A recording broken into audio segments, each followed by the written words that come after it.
ಅಧ್ಯಕ್ಷರೇ, ಏನು ಇವತ್ತ ಸಚಿವರು ಉತ್ತರ ಕೊಟ್ಟಿದಾರ, ಅಲ್ಲಿ ಏನಾದ್ರು ಶಾಪ್ ಯಾವುದು ಕೂಡ ಇಲ್ಲ, ಅಲ್ಲೇ ಒಂದು ಮನೆ ಇದೆ ಸರ್. ಅವರು ಆ ಮನೆಯಲ್ಲೇ ಕೆಮಿಕಲ್ ಇಟ್ಟಿದಾರ ಅಂತ ಹೇಳ್ತಾ ಇದ್ದಾರೆ.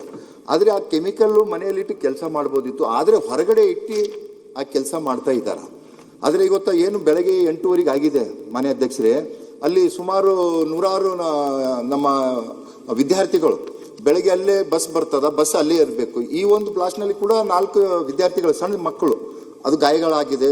ಮತ್ತು ಒಬ್ಬರು ಹಿರಿಯರಿದ್ದಾರೆ, ಒಬ್ಬ ಯುವಕಿದ್ದಾನೆ. ಇದೇ ಥರ ಮೇನಲ್ಲಿ ಆಗಿತ್ತು. ಅವಾಗೆ ನಮ್ದು ಪೊಲೀಸ್ ಡಿಪಾರ್ಟ್ಮೆಂಟ್ ಇರೋದಕ್ಕೂ ತಾಲೂಕು ಆಡಳಿತ ಇದ್ರ ಬಗ್ಗೆ ಎಚ್ಚರ ವಹಿಸಿ ಕ್ರಮ ವಹಿಸ್ರ ಈ ಥರ ಘಟನೆ ಆಗ್ತಾ ಇದ್ದಿಲ್ಲ. ಇದು ಮಾನ್ಯ ಅಧ್ಯಕ್ಷರೇ, ಇದು ಒಂದೇ ಸರ್ತಿ ಆಗಿಲ್ಲ, ಇದು ಸುಮಾರು 5 ಸರ್ತಿ ಮಾನ್ಯ ಸಚಿವರೇ, 5 ಸರ್ತಿ ಆಗಿದೆ.